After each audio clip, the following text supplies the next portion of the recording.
Good afternoon, good morning, good evening, wherever you might be in the world. Here we are. We're going to get through my ranty bit quick. I'm going to do my ranty bit quick, but join in if you want to. Hello, everyone. Hello, Josh. Hello, Richard. That was too much. Hello, Bruce. I better try and breathe, hadn't I? What a week! What a week for I've got a post ready for Ian as well. Should he come along? But what a week for camaraderie and togetherness within the drone industry, something that the drone industry is absolutely famous for. The way everyone rows the boat in the same direction, rising tide lifts all boats, and all those sort of things. Let's start with there we go. It takes a long time. Yes, all we are saying is give peace a chance. And do you know what? I think Stephen got it right. Ian comes in late, so he makes a dramatic entrance. I think Steve. I smell drama. I smell drama. Exactly. This is PR. This is PR team behind that are giving him instructions. Well, I don't know if you saw the comments from earlier. Johnny is watching on the big screen, so I went back into makeup for another 10 minutes before I came on because obviously that was a fail. Absolutely. So. And if you haven't seen it, in the UK, on the M20 is a little bit of highway that goes from the seaside in Kent up to London City. And by the side of it, on Sunday, I think it was, I can't remember the day anyway, some day recently, there was a drone on fire. And the whole world jumped to, it's out. And when I first saw the pictures, and Ian knows because Ian sent it to me, and then I saw the pictures. Oh, that's strange. There's no wings or tail on that thing, but there's no evidence that they've been ripped off. So they've got to parachute these things. So I thought, maybe it came down the parachute. But a little bit of investigation, and it showed the fire service had released that it was in a vehicle, taken out of a vehicle, and put on the side of the road on fire. But here we are. Here's someone on the day jumping in. Yeah, so Gareth, it's a good job it wasn't very dry, flammable moorland, isn't it? It seemed to me. I was thinking if they'd gone and done that at the Yorkshire Moor, the next thing it would have been like. Yeah, well, but it pretty much was a nothing burger. But then here's this chap on LinkedIn. Attention to detail in drone operation matters more than ever. Why selecting a reputable drone operator is critical. It's like that's making something of some fellow's misfortune, really, or however it happened. And it's just not cool. We have to move together. So let me move on quickly to my next ranty thing. Before you move on from that. All right, then. I'll move back then. I'll share this one. I'll go back here, yeah. Did you mention the rumours, though? Because it's still rumours to know whether they might be true or not. I suppose I should have got, because you very nicely found the ADSB from me. The rumor that's going around to help people justify their anti-stories is, and there you are. Look, see it sat by the side of the road, smouldering a little bit. That's not what I call a raging wildfire. To be fair, though, we don't know how much it's been hosed down. To be fair, and let's be fair as well. It wasn't the authorities that said, "Well, we've got a drone." They said it was a vehicle fire, so people would have assumed it was a car. Oh yeah. Yeah. Oh, yeah. And then I saw comments, people saying, I bet you wish you bought I bet you wish you bought DJI, and other people saying, look, it's a massive multi-rotor from this image. It's like, no. And these are supposed to be people in the industry. But yeah, the way this rumor is continuing is that it had crashed in the sea a little while before, or into some water, in actual fact, I should say, and it was being transported after that incident, and this is when it caught fire, being transported back from that. And then, not conclusive. I didn't find the ADSB data, but I asked a nice helpful person in the drone scene who grabbed it for me, but the last ADSB data for it does have it flying over the English Channel at 60 odd knots, and then it just vanishes. Which could be that I think the ADSB for it being captured on the tracking sites can be a bit ropey there, so it could be that, or it could be that it had actually gone into the into the water. Illegal migrants probably knocked it down. Exactly, catapult. Do we know? Exactly. Do we know which organisation has the operational authorization to fly it? Oh, look out! I'd forgotten we had the law here. Yeah, it's not the home. Is it the Home Office or who is it? I think it's Border Force, but Border Force are Force. part of the Home Office, so ultimately it would be the Home Office. I must admit, I did do a post on the one of the commercial groups, being a little sarcastic, just because we know it's the Home Office that have been pushing all the Ridge stuff and making drama over hobbyists and normal commercial users, and then they're flying big things like this about, and it's a bit like you are potentially throwing stones from a glass house when people see stuff like this, irrespective of what the exact circumstances. We don't know it, because I mean, my question would still be, how is it on fire when it's being transported? Was it being transported fueled up? Is it just very unfortunate and the batteries it's got in there have gone up and this could just happen? I don't know. But again, it's, we're always given so many questions and they're thrown at us and under the microscope. It doesn't look like when you see stuff like this, you want to turn it around a bit and go, well, come on then, let's hear your story. Which we have doesn't look like but like you say, it could just be absolutely nothing. I mean, we don't want to make too much drama over stuff like this. If failures are going to happen every now and then, irrespective of whether something's flying or not. Although I can't think of any other drone that has actually failed when it's not even flying. That in itself's got to be a record. I think from this is like I know at least one company that had their office catch fire because the battery's sitting there overnight. This is something I think of all the time. We crash stuff all the time. I'm always worried about batteries. Yeah, these things can fail. Just after use, spontaneously. There was some years ago, weren't there, where the drone batteries were called into question by the CAA because there was a fault with them, and they suspended flights for a period of time. I think. Yes, they did. Yes. Yeah, it was the M200 ESC error because the battery was giving false readings. So I do wonder if these guys have given their instant report into the CAA and they're reviewing it. I forgot we had the right man to find out on tonight. Oh, I'm sorry, take care.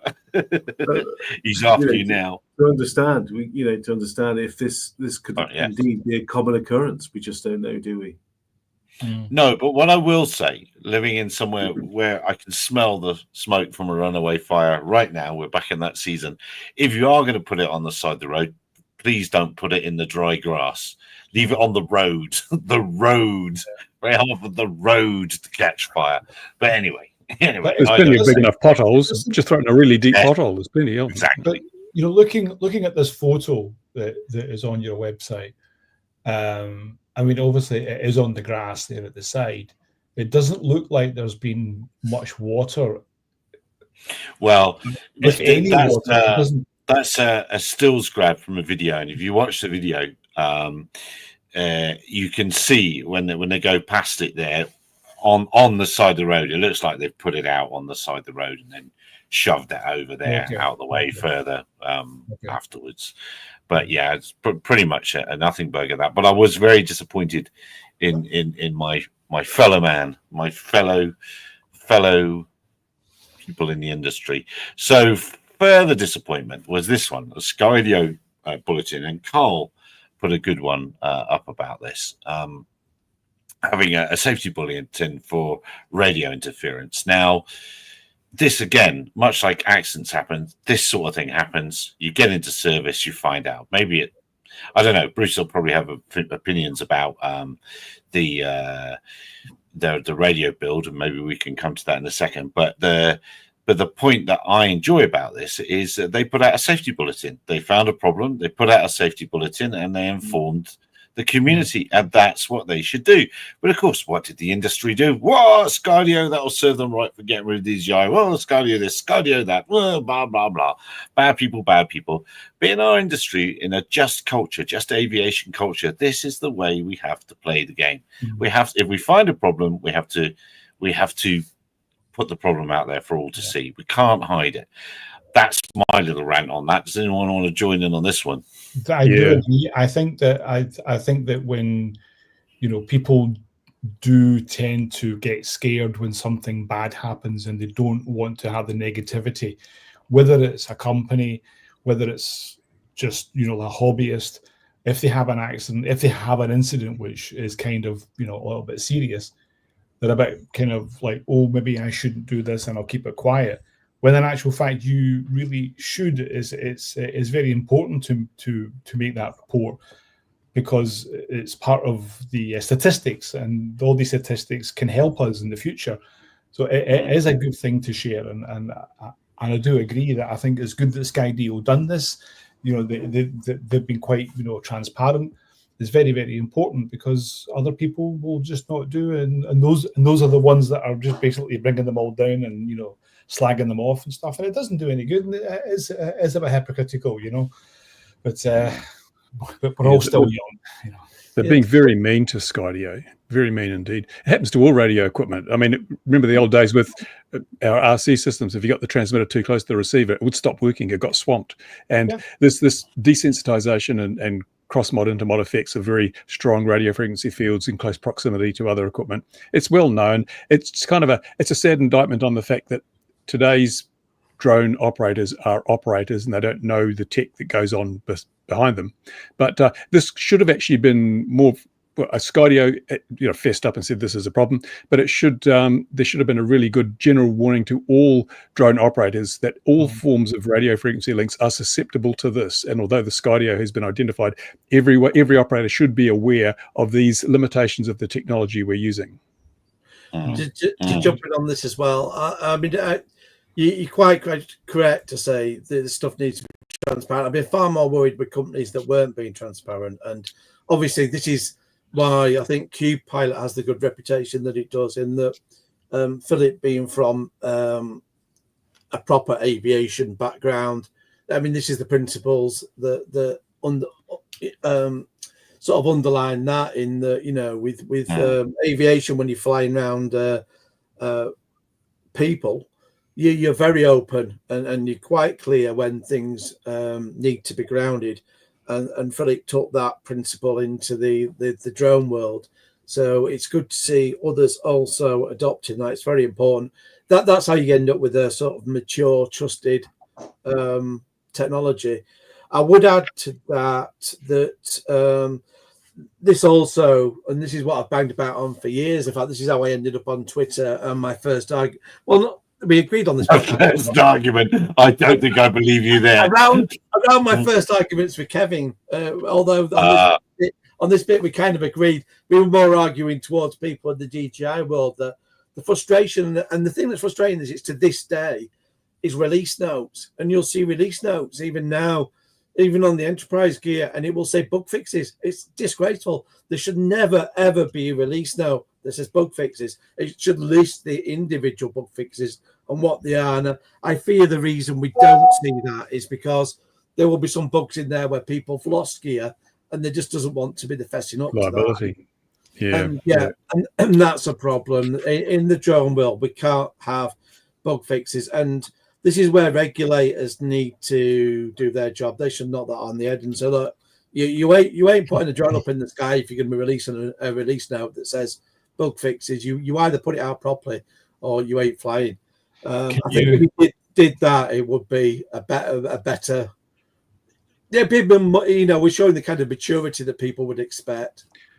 Wait till the Daily Mail gets the story. That flaw could have caused a drone to crash into an airliner that could have hit a school bus full of children. Yes, a near miss. This is what we call near miss in the industry. Yeah. It wouldn't be. It just wouldn't be if you weren't so right. It's funny, but unfortunately you're right. Yeah, it is ridiculous. So that again was another example of. I thought the industry could. Before you move on to the next thing, all right. Skydio still deserve some slagging off, basically, because I don't like the way they've behaved in the past. I saw them; they were kind of giving Brendan and DJI grief over the way DJI sold its drones, which I would do anyway. You know, I pulled up some of their marketing stuff. You know, early days. Yeah, a pillion passenger on a motorbike without a helmet flying a DJI Phantom along the road, stuff like that. That was a literal DJI video.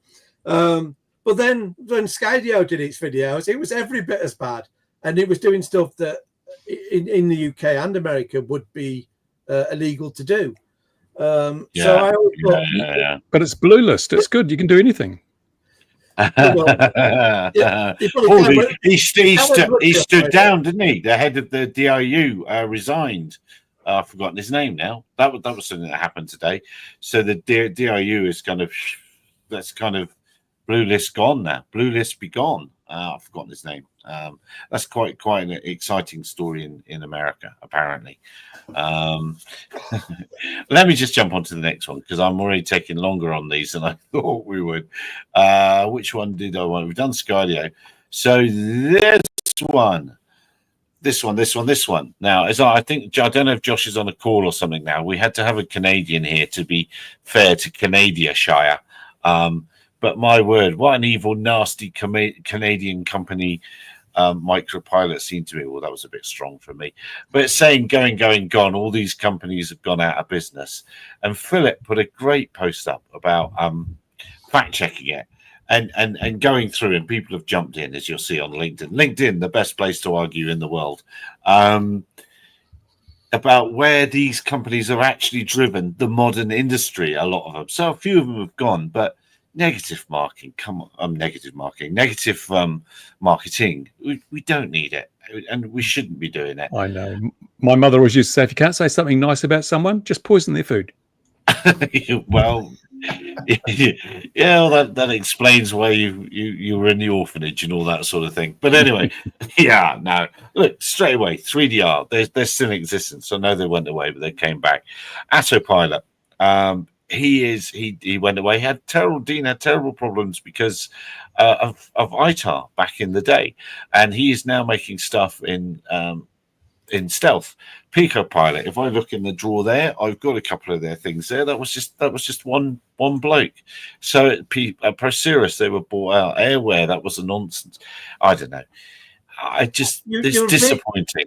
You're a bit generous with the 3DR thing of being back there, really, because it's a very different. It's the name alone, really, in truth.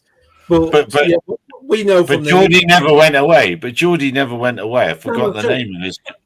But I think the big picture you're trying to say is like, hey, people are going to come and go. This is business. Like most businesses eventually fail, whether it's 30 years or 100 years or 1 year, right? And I think, like, hey, if I have a competitor fall off the face of the earth, am I upset? Probably not. Some competitors, you wonder if the executives, if you know them, are fine versus because, like, hey, everyone's like, yeah, there's the outliers, but most people are small business owners. Like, let's not fucking kid ourselves here, right? And a lot of these people put either finances, houses, they've taken financial risks. So there's an element of like decorum, we'll say. I think the messaging is, hey, we're still here and we're still doing it, but there's probably a better way to deliver it. Like I've met these guys, they don't seem like bad people. I don't see like anytime I've talked to like Howard or any of their team, it doesn't seem like anyone has like a chip on their shoulder. And like, yeah, it could have probably done in better taste, but like, yeah, I think you should never revel in people's loss. No. You know, you should, in your industry, you should never revel in someone else's loss. Schadenfreude rules. Well, I think it's like I look at it like hockey. We go out and we'll fight each other, but at the end of the game, we'll go have a beer. Like you gotta go compete hard on deals, gotta look for opportunities, but like to shit on someone publicly because they're out of business, it's like, I don't know. Yeah. It doesn't sit well, right? No, it doesn't. Not at all. I tried to get Philip on, and I'm chatting to him right now on another thing. But he is going to the doctors. It seems to be an ongoing thread for people that are trying to come on here. Now we're nearly at. So Canadians are all right then, Josh. We should just take this as an outlier. They didn't really mean it. I don't know. Message Howard and ask him, hey, do you think that's good marketing by your marketing people? Like, ask I him. did. I did tag him in this one. He doesn't seem to have come along to put us right on it. But there we are. There we go. Yeah, it just doesn't sit well. It's different but the same. Today, I saw a post where a young company was showing a crash that they had with one of their systems. And to me, when a company does that, I kind of intrinsically trust them more. I really don't like seeing. So I don't like seeing the negative stuff, and I don't like seeing. One counterpoint is like, how many people drone manufacturers go and market against DJI and nobody seems to care because they're the big bad wolf. So I guess that would be my only counter. Like, there's quite a few people that do product launches and then try to DJI. No, I don't like that as well. I don't like that either. Right, I don't think it's very wise to do that, because, and especially in that case, because then your product better be better than DJI's. You're setting yourself up for big trouble if you're using that. Okay, that's fair then. Yeah. That's a good point then. That's fair. If you're consistent, then yeah. Okay. No, I'm not consistent. You know that. You know me well enough now, Josh. Never consistent. Forgot what's going. Right. One post for Ian, and then we're going to get round to the RID issue. I was a little bit interested to see. Is that yes? Look, the Aviation Week ranked. And look, what's the number one according to Graham Warwick. So that's just a little one for Ian there. EHang were using a Ardu pilot A. Have they switched to Ardu missile like the Ukrainians have with their new cruise missile? Oh, probably quite possibly, yes. Yeah, that'd be sensible. Some other version of it, indeed. What's the official line on Ardu missile? I don't think there is much of an Ardu pilot thing going on there. One of the Ardu pilot former devs, who I won't name because he doesn't have his name mentioned on X, but he jumped on that straight away and says, like, well, you haven't got a lot of the readings you would have if that were genuinely connected up. He thinks it's there as some sort of backup telemetry, or it's even actually just of the propaganda thing, keeping this look up for, because it keeps the same UI as when they did the strike at the airport. So it's a question of, is it really having any use there, or is it more just for the effect of, look at us, we're doing the cool stuff again. So Ardu Pilot isn't GPL. They don't have to release any new code they produce to the public domain? Yeah, they do. Oh, well, then where's the Ardu missile code? I want to have a look at that. No, there you are. Exactly. I'm going to take. I'm not sure you'd follow those rules if you're on the battlefield, though. I'm not entirely sure if you do that. Or maybe we're going to see one at Richmond next week. Maybe there'll be one there. I don't think so. When anyone ever takes Ardu Pilot and reuses it, you very rarely see them putting the code back. That's kind of partly the gripe when you seeing EHang when they were originally using it. It's like, if they were using it, they should have they should be putting code back, but they kind of, in their case, you couldn't do that anyway because you're not supposed to be using it for manned stuff.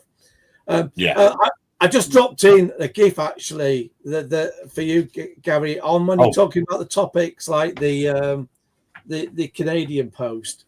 This is the GIF you should actually be going for, because this is what you're basically saying. Oh, the Duty Canadian's got to go. Cheers, Duty Canadian. Well done. You represented well. See you next week. They're all super nice people with very sharp elbows. There you go. Elbows up. You look after yourself. Be careful out there. Cheers, mate. Take care. Bye-bye. What is this one that you've dropped in? I've not seen. Where have you dropped this thing in? Down at the bottom. Stay classy. Oh, this one. So this is what I've got to do? Yes, you've got to put that in future. Have I? Oh, yeah. All right. Okay. In what context am I using this? So when people aren't being classy on LinkedIn, and you're saying negative advertising. Oh, I see. Oh, I see. Oh, very good. Okay, I'll remember that. Right. Where were we going? Now you've distracted me. What were we doing? Right. We were going RID. That's where we're going. Now, Richard it's not, my name's there, it shouldn't be, but I'll just use that for a little bit of the article for my name. But Richard has, Richard, you explain what you've done. Well, no point me doing it. Yeah, sure.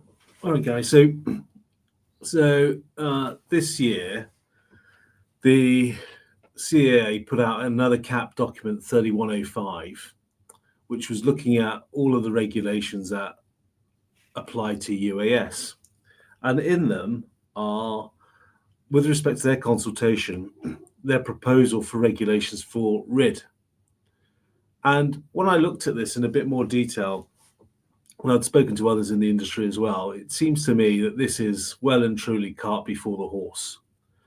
Because we've seen the US example, and the US example of RID just isn't working for a number of different reasons, which I don't think have been applied or assessed or even considered when it came to the CAA publishing their executive summary in CAP 3105. Because what they've done, and following that, sorry, I should say, taking a leaf out of the FOI King here, Ian, I FOI'd the DFT on RID, asking for all kinds of information in relation to risk assessments, reports, valuations, all kinds of stuff. And I didn't get much back. Now, there's a surprise. So that's obviously going to be going on to a different level soon with respect to follow up with the DFT on that. But what really what was really not necessarily what was really concerning for me when it comes to the drone community, we've seen this year the scheme of charges go up at a real inflated cost, double the charge. And here we've got RID being forced on the industry again at more cost to hobbyists, small businesses and model aircraft guys and all the rest of it. And what really rankled with me in the recommendations, and it says on page 6, and I'll quote it verbatim, our approach will deliver further simplification of requirements whilst ensuring UAS users are not exposed to additional costs or inconvenience. Right? So here we go now. We've got an imposition because and they've obviously changed all of the weight categories for drones in their proposal, so they're going to have more of them. So we're going to have more regulation, not necessarily simplified. And the aspect of RID is going to apply to most up until the 31st of December 2027, and then from the 1st of January 2028 onwards, a few more. And so what we've now got is a concept that's being forced on us, and it has to be laid in Parliament by statutory instrument. So those letters that I've provided you with, Gary, are one is a letter to the DFT asking them to delay implementation of RID pending further consultation and everything else. The other is a letter to the CAA along similar lines to the DFT.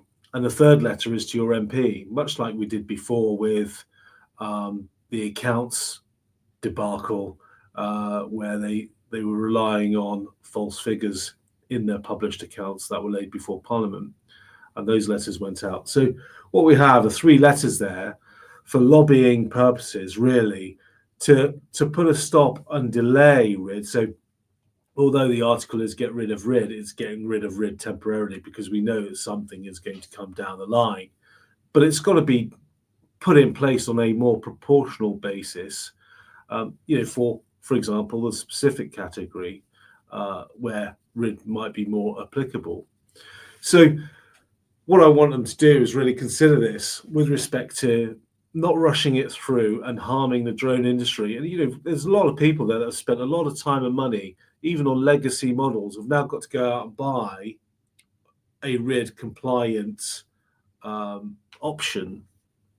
And, they do range in price, but still it's an added cost without any real determination by the CAA on where they're going.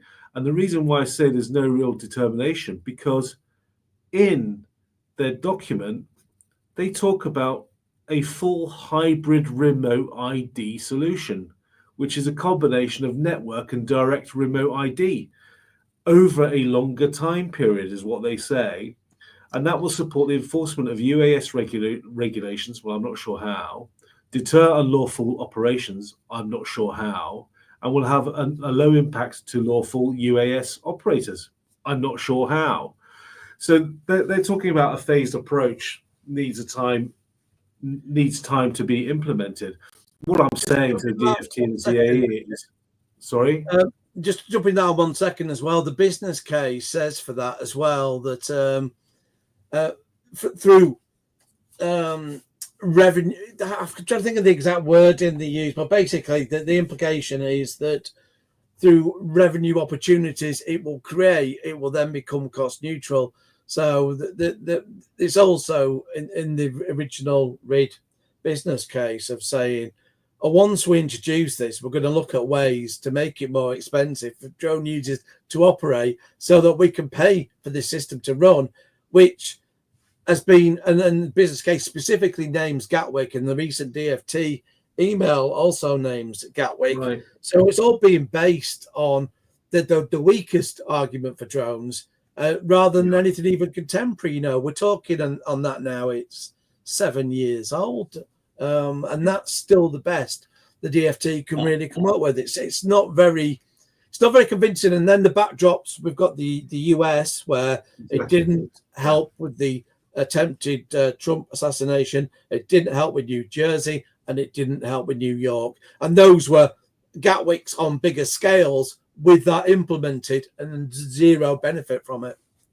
Yeah, a very good point, Ian, and that's exactly to it, right? We are going to be subjected to these new rules at potentially enormous cost, time, and expense for a system that's not even going to be complete anyway, because they're talking about a hybrid remote solution. So you could be flying anywhere and it still could not work in a way that it was designed to. It's not going to work because what they think that it will do and what they think it will help and how it will help, it's not going to do that. I mean, all the song and dance about what they've done in the US, and they've made a big thing about it, which of course there was a kickback from the public, from the community, and quite rightly so.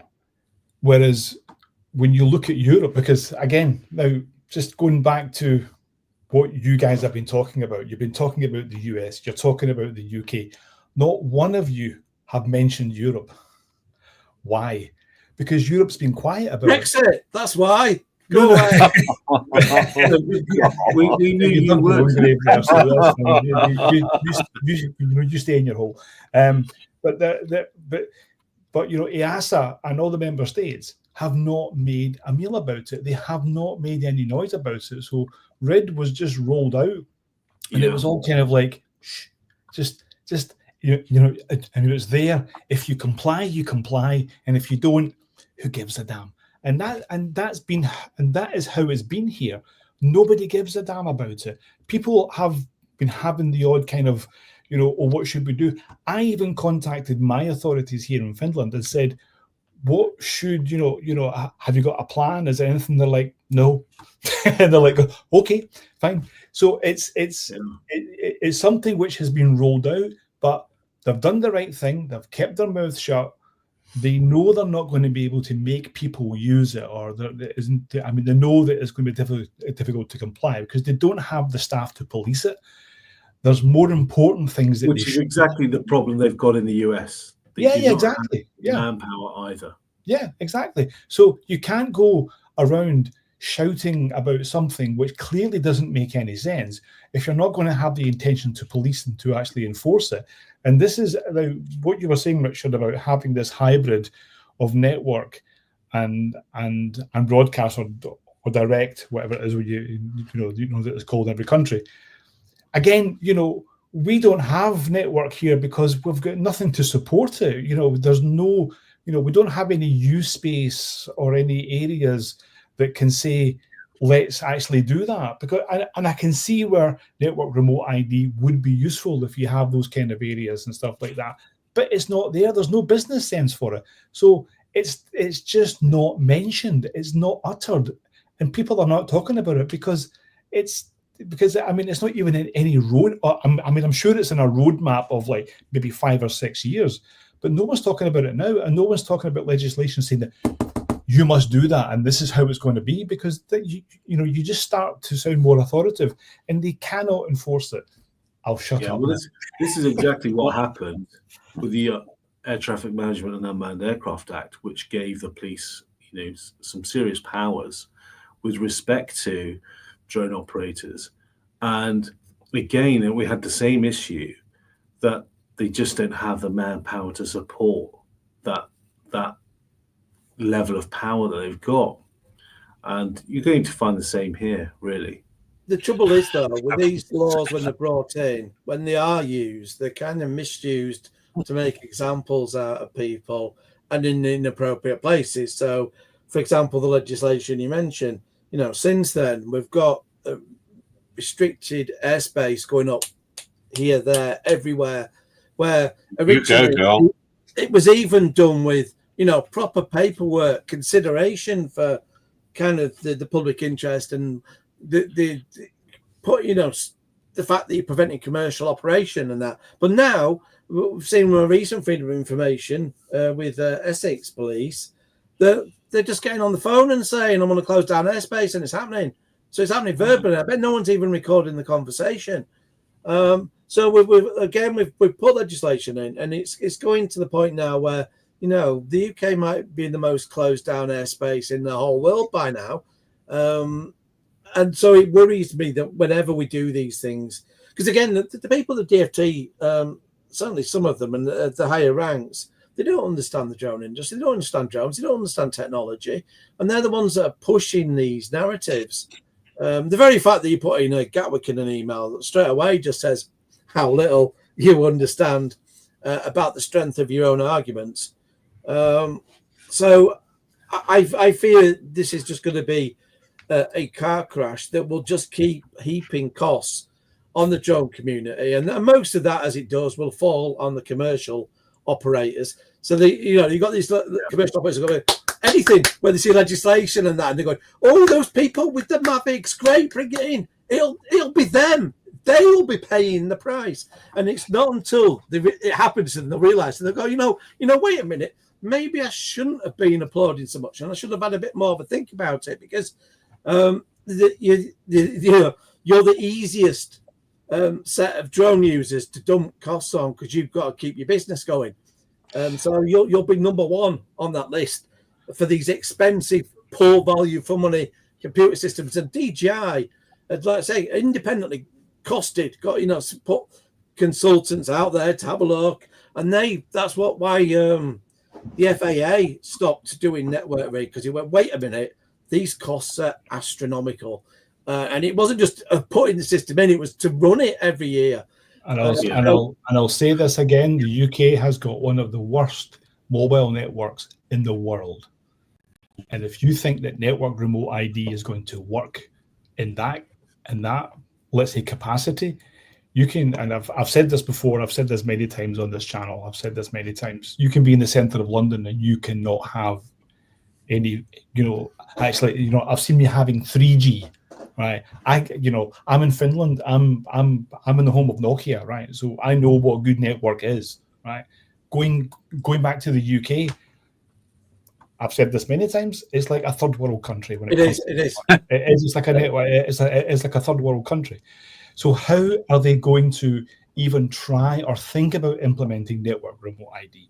Just for a moment of politics on that, that was actually the fault of Gordon Brown. He did a windfall tax effectively with the 4G licenses, and he dumped that much debt on all the mobile networks. I worked in mobile at the time for British Telecom, so I saw all this, and they regretted the amounts they bid in the end, and that's why they had to sell off what is now O2.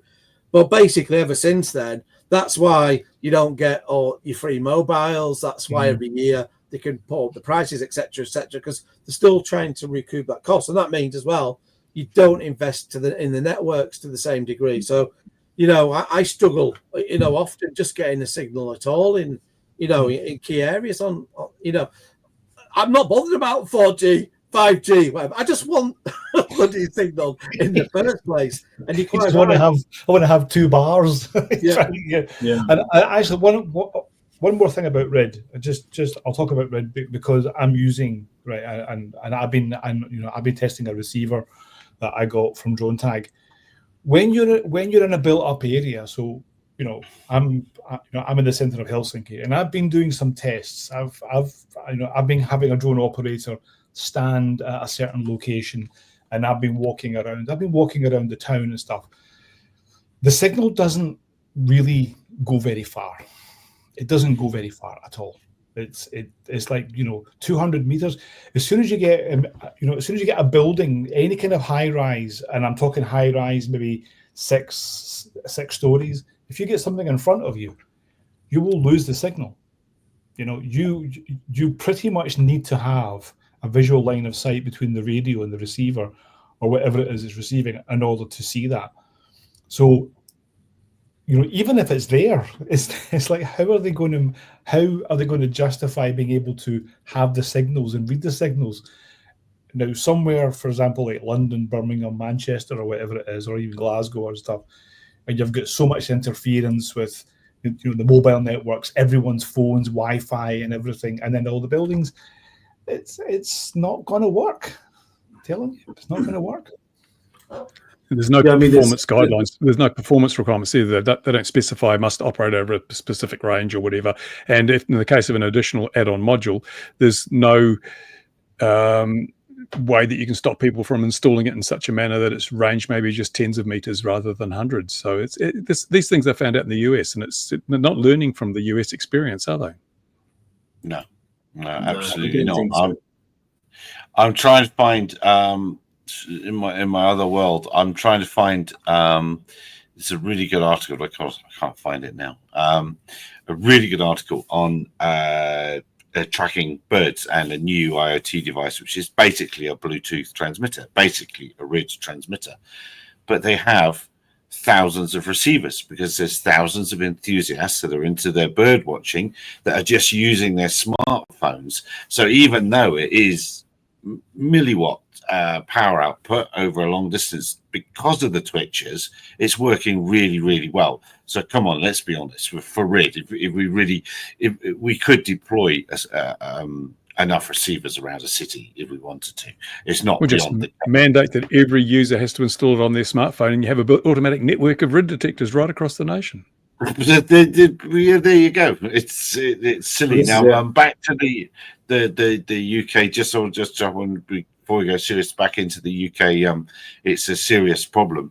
So somebody said it's the third world. So when I come there next week, I'll be able to bring this, won't I? That'll be okay. I can bring this. It'll be perfectly fine. You can't take it to Australia though. Can't take it to Australia. Banned in Australia. Yeah. And no ninja swords in the UK. That's not. It's just a weed whacker. It's just for knocking the weeds out. Yeah. Honest, you're it's for shaving, isn't it? Exactly. That's why I've never used it. That's right. Every time I see machete wielding thugs in Daily Mail probably reports and stuff like that. People walk around these everywhere. Everywhere. It's called a work tool. But anything can be an offensive weapon based on context. Yeah, it can. You're absolutely right. Sorry, Richard, when my frivolity, I stopped you mid-sentence there. There are a couple of points that fell out of that tree, actually. So one is going to be clearly on RID and its communication is going to be understanding the congestion in the spectrum and different frequencies. I don't know if their panacea is actually look at UTM and U-space to see how in the future that's going to be able to map out where drones are flying and how they're flying and everything else. But if they're talking in the interim, a hybrid solution, this is a bridge to something else, right?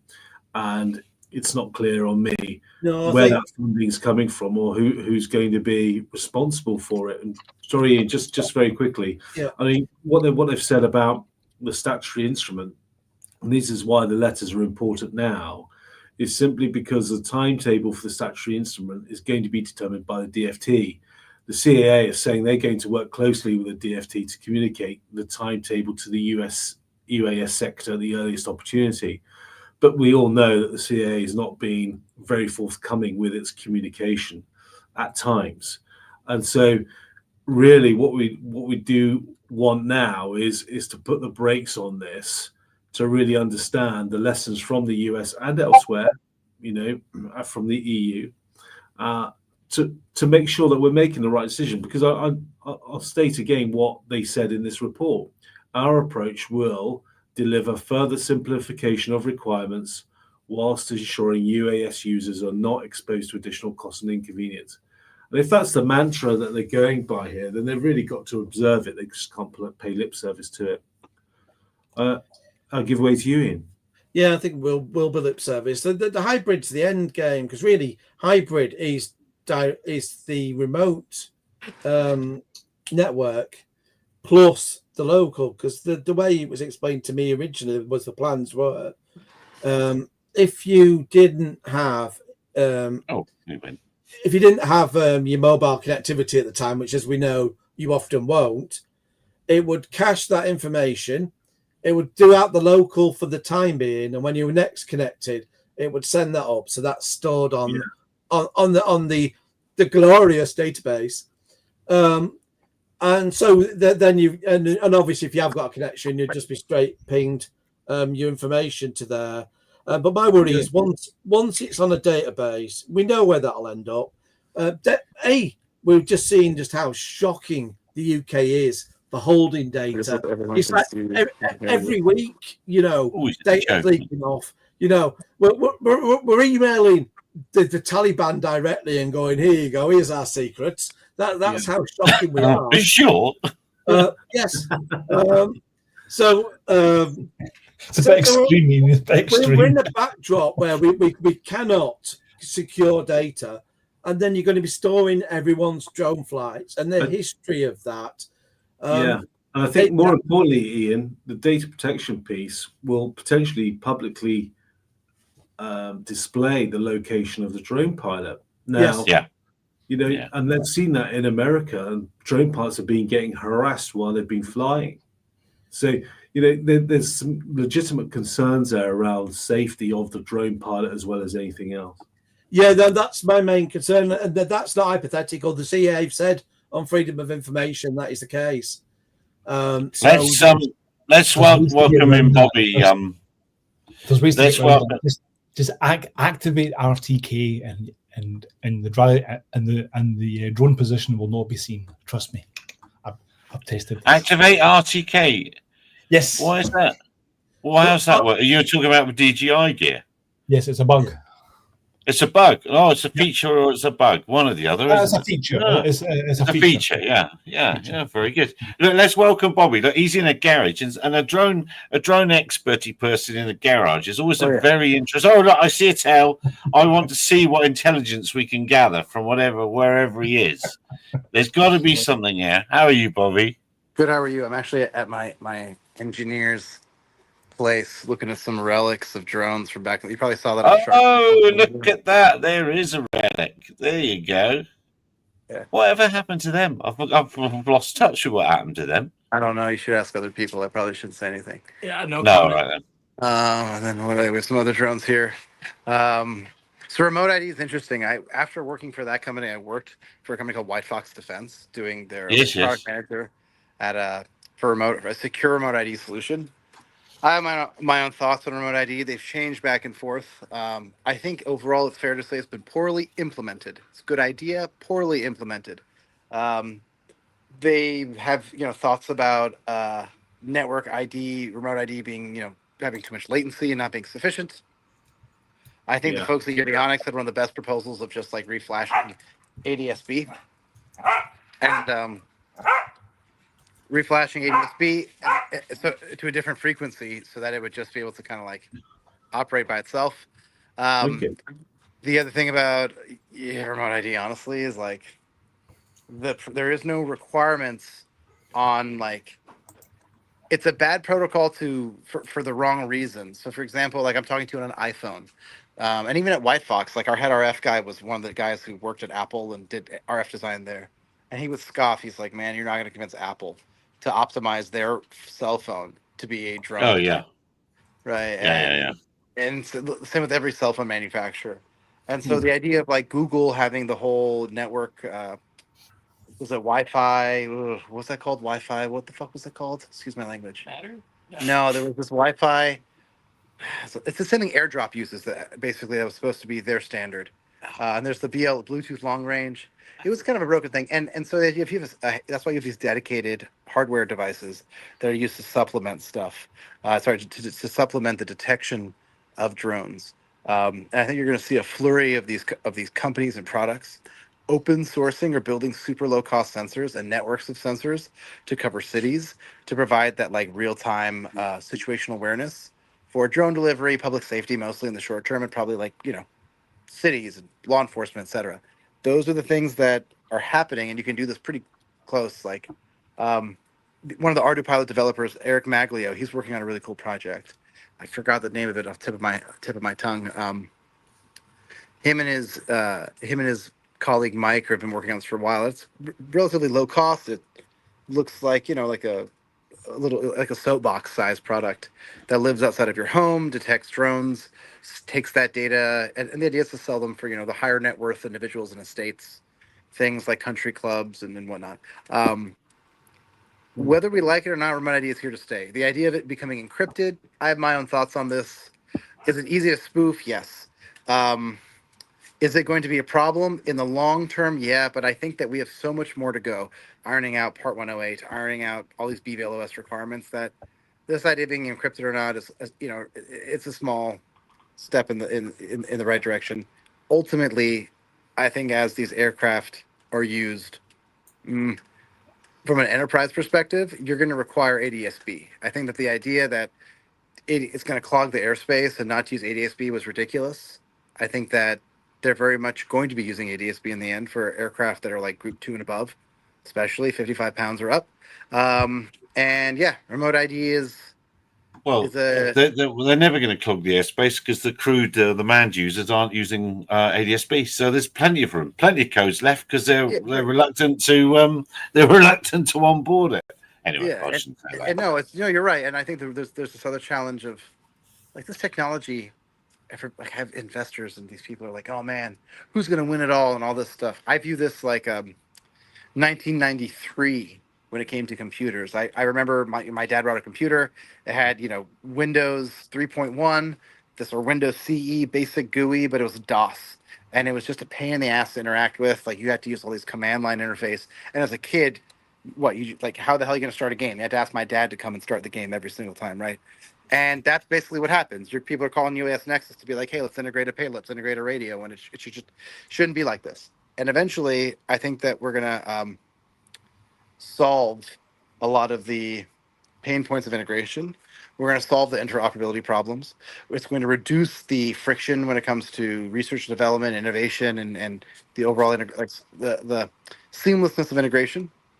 And you're going to see the industry kind of scale the same way computing scaled when we got to the cloud, and the cloud became way more hardware agnostic, right? It's just like a bunch of different types of hardware talking to different types of Linux in a data center.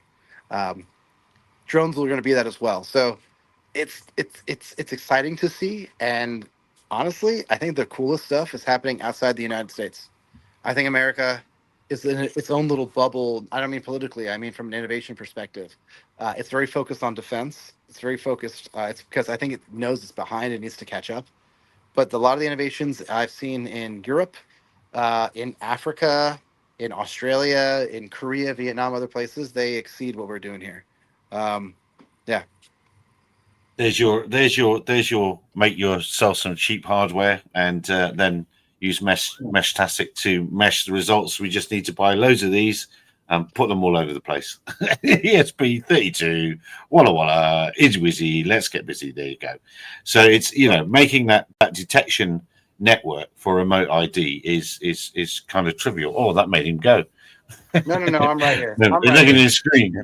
So that makes it, it makes it trivial. And we're operating digital aircraft in what should be a digital sky. Why on earth are we trying to play by crude aviation's rules? We should be making the rules, man. We're the biggest user group of airspace now. Come on. Yeah, but we don't count. We don't count. We don't have epaulets, man. It's epaulets that count. The remote ID thing, what we forget is that what we've got now is just an interim thing.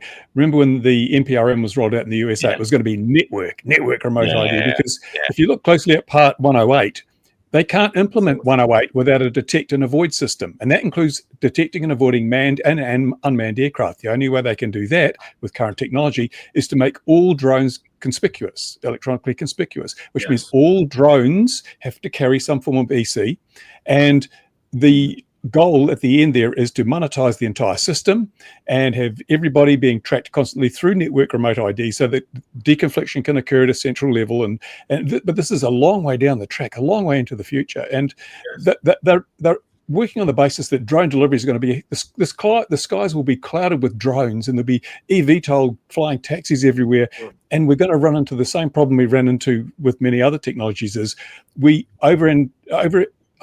expect too much too soon. So we roll out technology solutions that are great today, but when they're actually needed, they're already out of date. Yeah, no, you're right. I hate to say this checkpoints in the sky thing, or owning the airspace, has been something that many people have been trying to own, particularly in the United States more than others.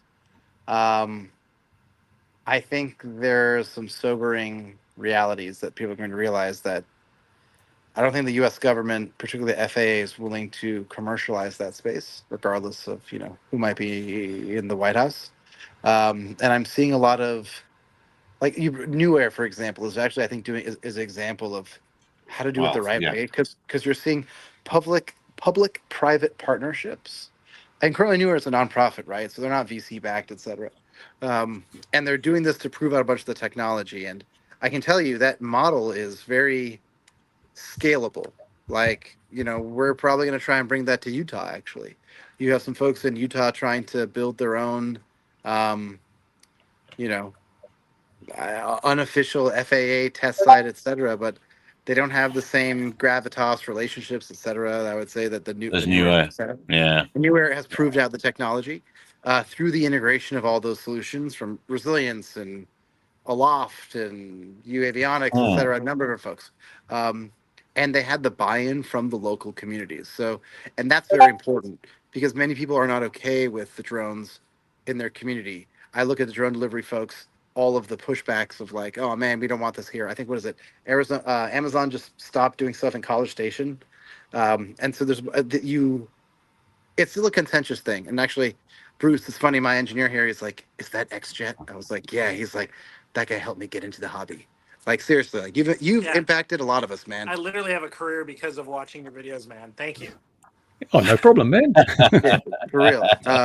And at the end of the day, it's about understanding like the fluency of the technology and what its limitations are. It's like the limitations of the tech help you dream better and set the expectations for what the technology can be. Hang on, say that again. I didn't understand it. Hang on, a load of American word soup that was. The expectations of the dream, the reality. What did you just say? Explain that to me again.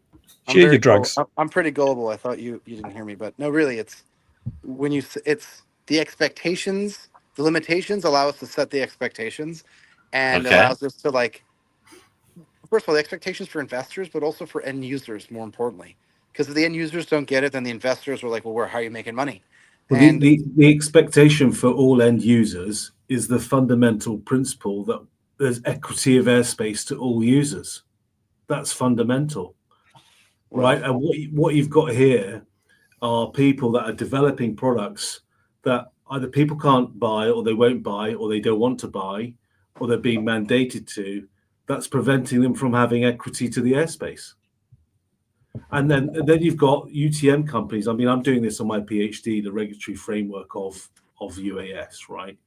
You're going to have UTM and U-Space companies determine who gets priority. Now, why is that the case? They shouldn't be able to determine who gets priority, because the airspace should be there available to all whenever anybody wants to use it, as long as they're doing it in a safe manner. I think that there's, Part 108, and I'll defer to the folks at AVSS and others who do safety equipment, but this push to all of a sudden turn everything into a drone, which is what UAM is, and eVTOL, et cetera, right? They're big drones.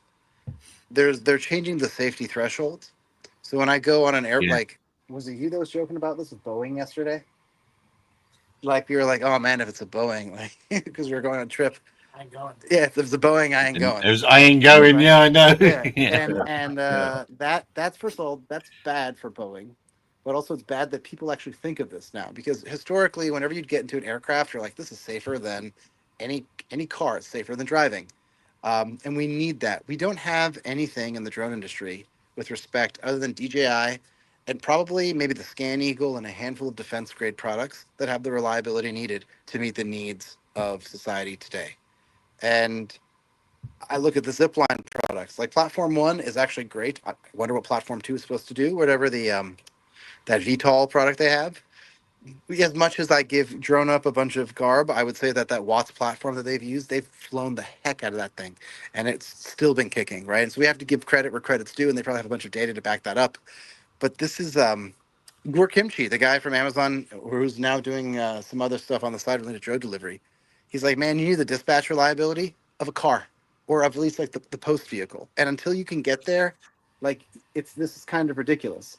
And I give Bobby Healy a lot of credit. When I visited him, I still need to post that video in Ireland. He's like, man, I'm only in Texas just to show everybody else like that. Yeah, you got to worry about us, but I'm making all my money and I'm scaling everything in Europe because Europe is so far ahead. Because he doesn't have pilots, he has observers. He can fly up to 8 drones or 4 or 8 drones per person. So he's able to, his usage rate is over 50%. So he's in this like profit zone. And if you don't get that usage rate, which you, in my opinion, won't get to do with having a spotter and a pilot to do this, you're not going to make money. And there is this, I think, a farce that it's going to be one winner takes all when it comes to delivery. And so, yes, there is one post van. This is true. But, and yeah, Amazon has like their own Rivian vans. One of them drove by, but hear me out. Majority of Amazon deliveries actually come from not the Rivian electric van, comes from somebody who's using their own Honda Civic or whatever to Yeah. drive Amazon on the side. Yeah. Yeah. Right. Same Or, here. and same thing's going to happen with drones. And this is the same farce with respect with DFR and everybody else who says, I want to own this one niche. You won't. What will own the niche are like the fundamental technologies and solutions, probably in counter drone, like UAVionics. I got respect for other people in Sage Tech and others, but good luck going after them on the ADSB front. That's kind of their cornering, right? And because they've gone for years, everything has been TSO'd, and they've been engineering to a standard that people trust, and there's a premium. So when you buy the product, you don't ever question if it's going to be good or not. It just works. You pay for it.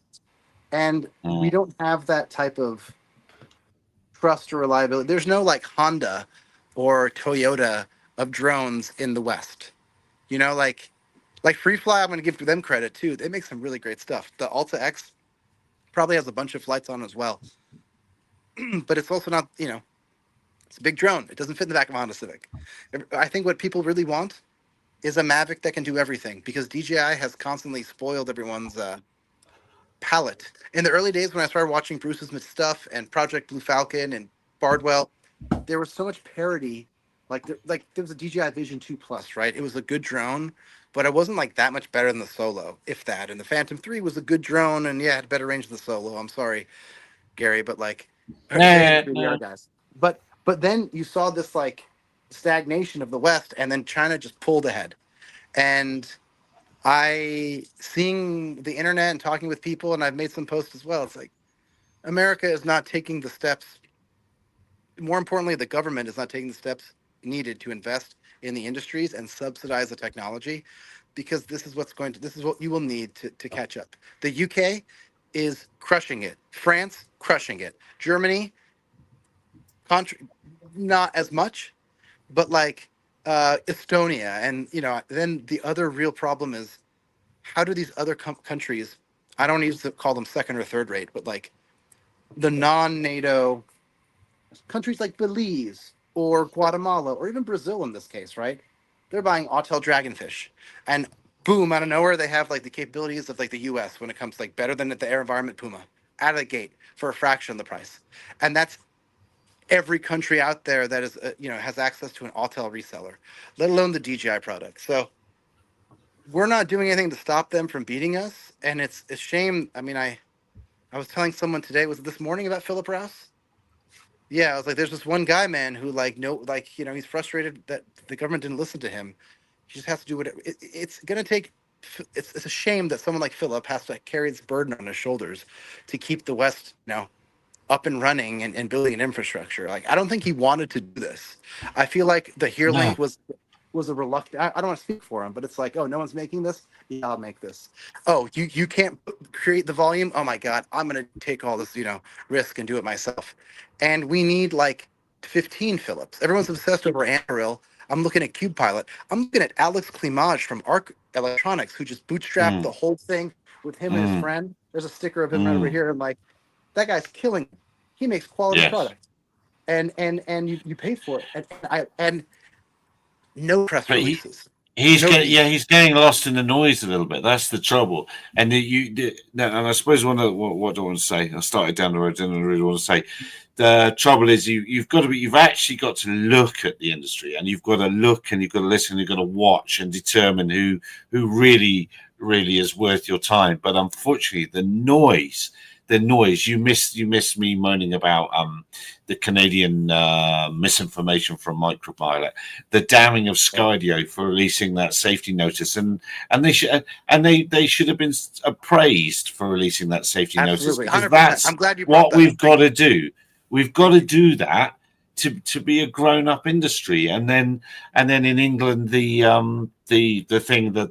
tech ever thing on the M20, which proved to be on fire in a van and was moved to one side, but people were making hay out of somebody else's misfortune, and it's all we are not rowing together as an industry or moving in the same direction. We really aren't. Everyone's fighting for their own little corner, and it's counterproductive and pointless at the moment.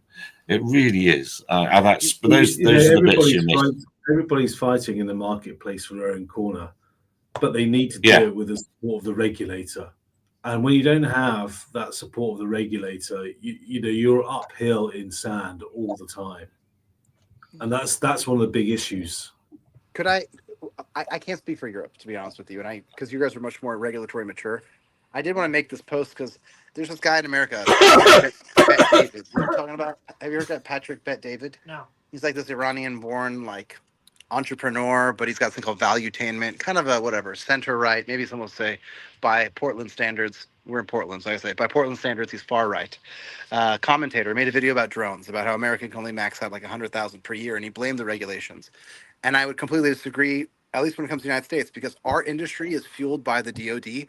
DoD is not limited by regulations. It's limited by procurement and bureaucracy associated with that.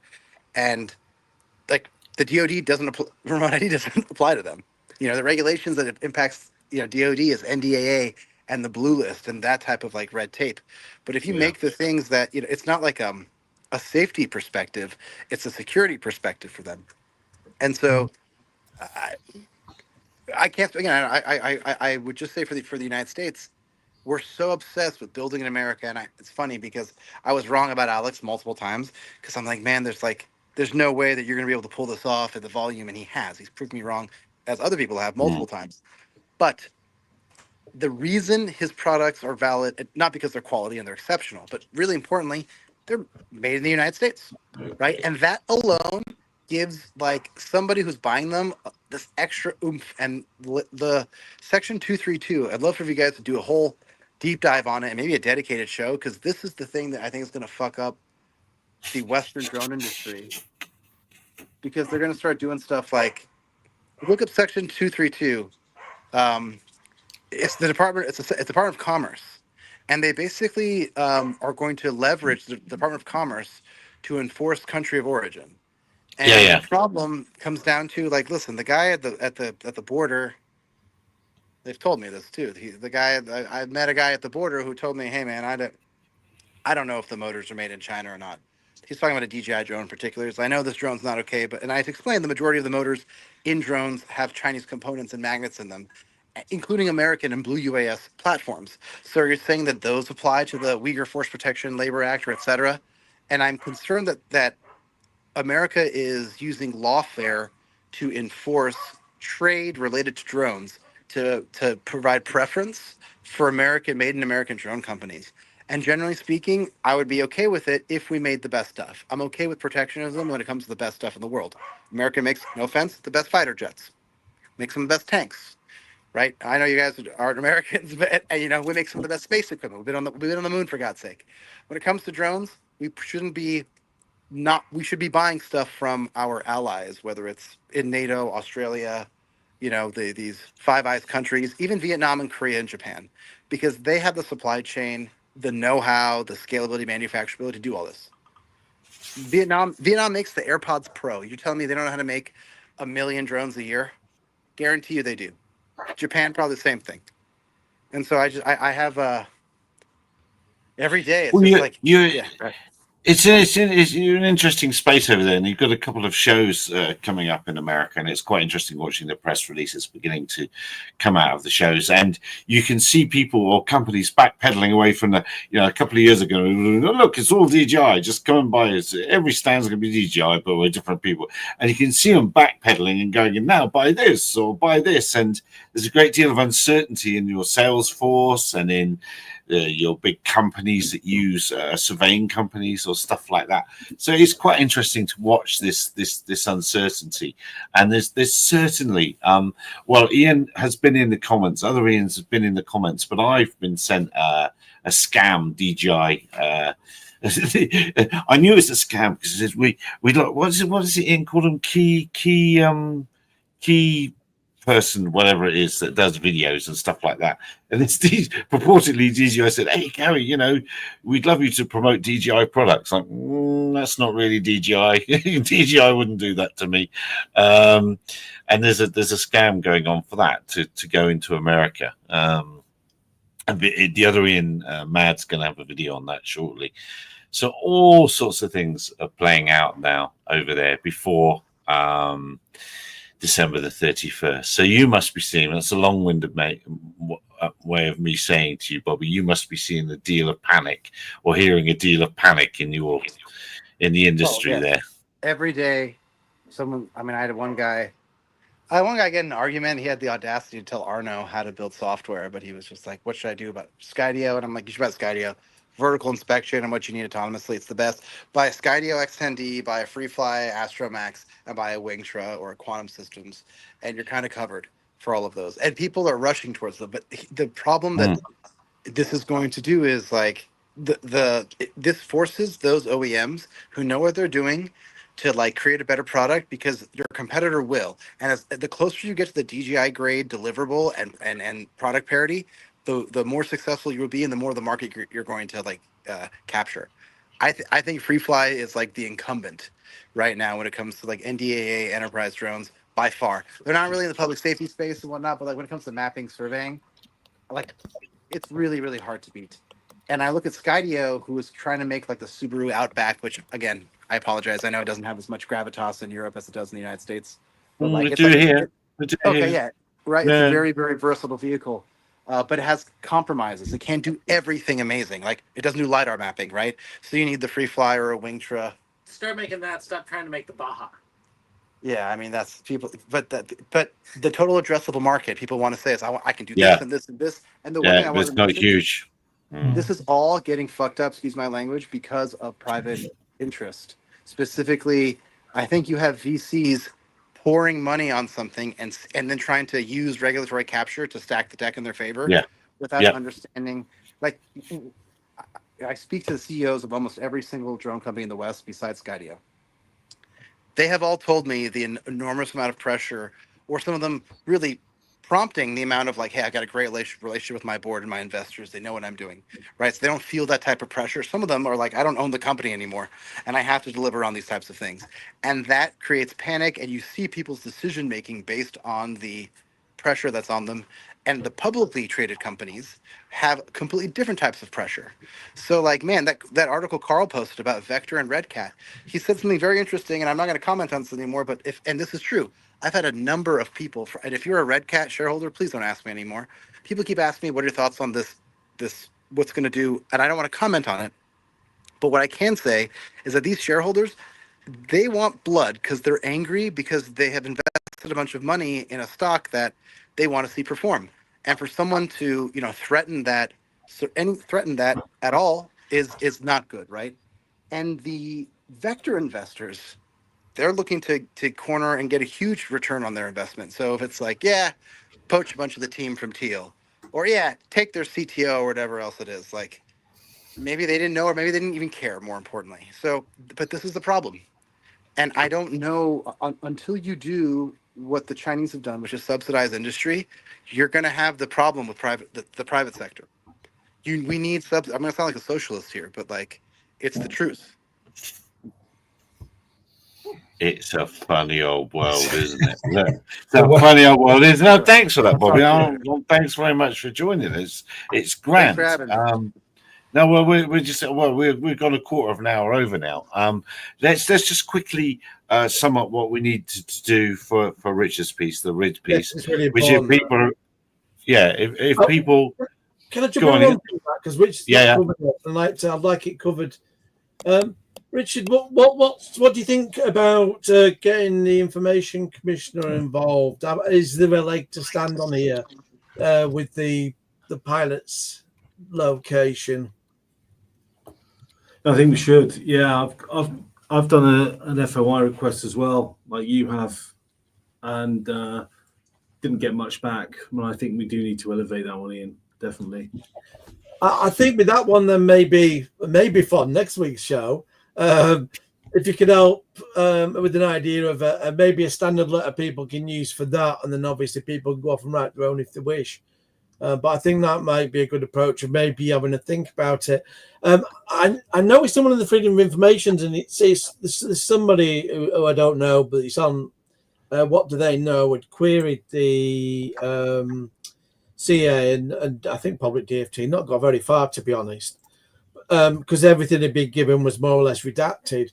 But Yvonne, what was clear in it was they referred to only a single page on the Information Commissioner's website for what they thought was their get out of jail free card, which I think was something of the nature of the fact that it's an indirect communication. I think they're basically trying to get out of it on the fact that you yourself are broadcasting your own information, albeit you don't actually have a choice, which is kind of different.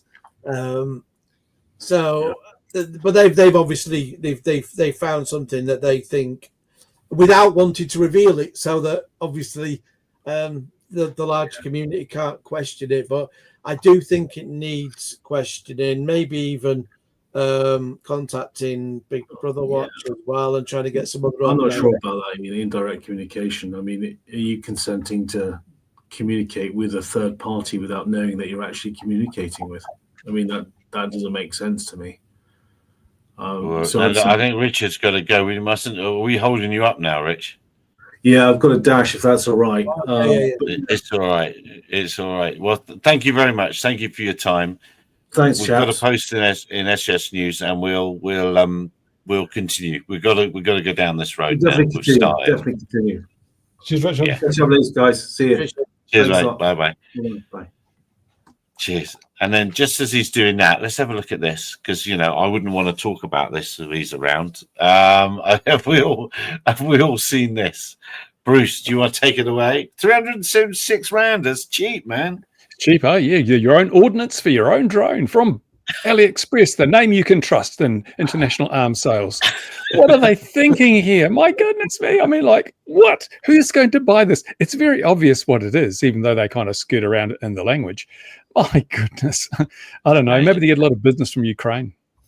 The person that can order that and have it brought into the country that they are in, and if it succeeds, someone has to buy a round. I might have to buy one and review it. What do you reckon? Do you know, I'm a bit frightened. I'll say, well, let's just get them all sent to DIY is better anyway, isn't it? I mean, DIY, let's do it. Gary, you've missed something. Your screenshot actually gives away Putin's handle on AliExpress. There he is. It's on first review. I can't see. I can't read it too far. The first review says, looks exactly like the picture. Oh yeah, okay. But surely it's one of those things with caps in. Didn't you used to get those things where you put those little caps in and drop them? I daren't order it. I daren't order it. Related products, C4 Semtex. Oh yeah, okay. It looks like a jetpack. It just looks like a That's a jetpack. jetpack. There you go. That's course what it it is. is. That's what Yeah. it is. Yeah, I imagine. Imagine what a world. Okay. So, Tim, go I on, don't know mate. if you showed it, but I put a photo down there, which is what I put up when this was being talked about for the This US. one. Yeah. No, I did put it up. I did put it up while we Oh, were okay. talking. You're not paying attention. I know I got cut off then with my line, but this was the argument that I was having with Brendan at the time because he was saying the whole narrative is the remote ID is a number plate, and it's not. It's an ankle tag. It should be in guilty beforehand, and it's your position. So that's the way I view remote ID, and that's the issue I have with the local one when it's transmitting.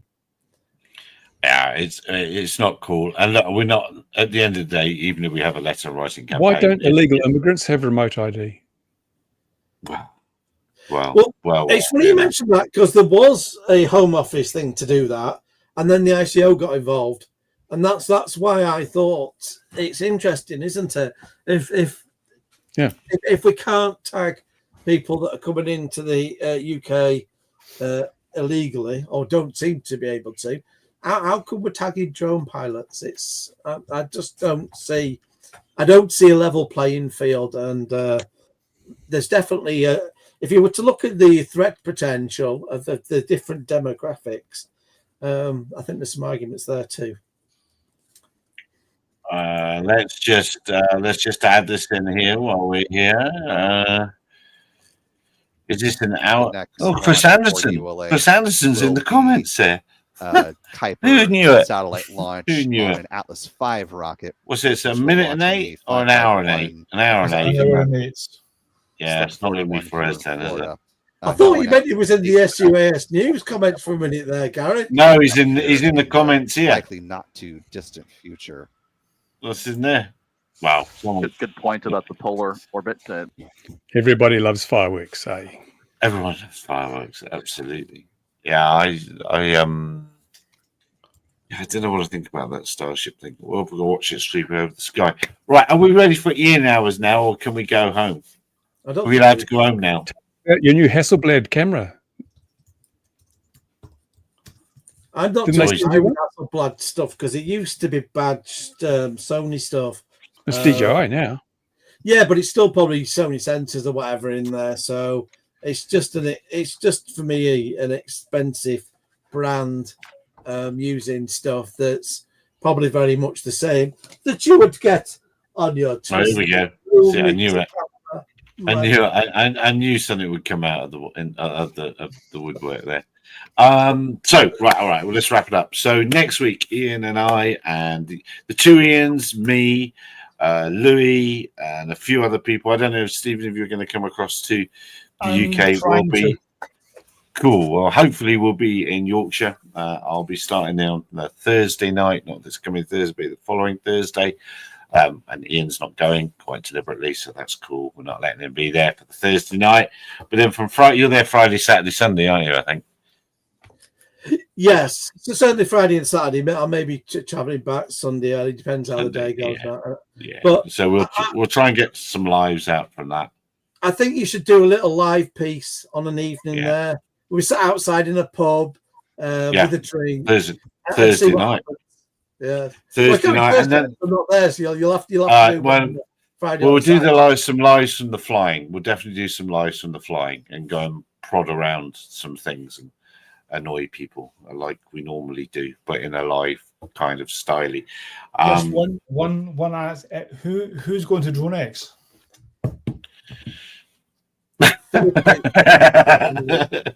Philip's going. But he's not talking. Philip's going, but he's not talking. He's not allowed to do a talk this year. No, I've asked him on his comments why. Obviously, I will be at DroneX because I'm doing a load of shows in England next month and October. So, and I've got a few free weekends or a few free weeks. So I'll be at DroneX. So anyone's going, I'll be there.